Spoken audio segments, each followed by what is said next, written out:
ಏನಾದ್ರು ಬದಲಾವಣೆಗಳು ಸರ್? ಇಲ್ಲ, ಇನ್ನೂ ಹೆಚ್ಚು ಪರಿಣಾಮಕಾರಿಯಾಗಿ ಜನರ ಕೆಲಸ ಮಾಡಬೇಕು. ನಾವು ಕೊಟ್ಟಂಥ ಭರವಸೆಗಳನ್ನೆಲ್ಲ ಈಡೇರಿಸಬೇಕು.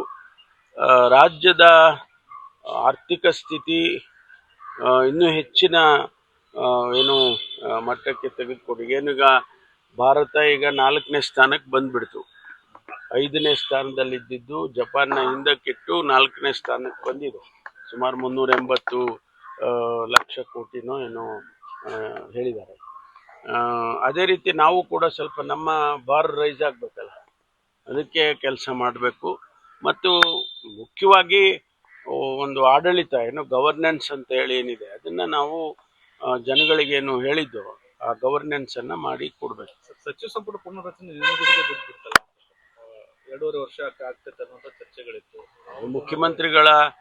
ಮುಖ್ಯಮಂತ್ರಿಗಳು ಮತ್ತು ಹೈಕಮಾಂಡು ಅವರ ಪ್ರಿರಾಗೇಟಿವ್ ಬಿಟ್ಟಿರೋದು, ನಮ್ಗೆ ಯಾರಿಗೂ ಅದು ಗೊತ್ತಾಗೋದಿಲ್ಲ. ಇಂಗ್ಲಿಷ್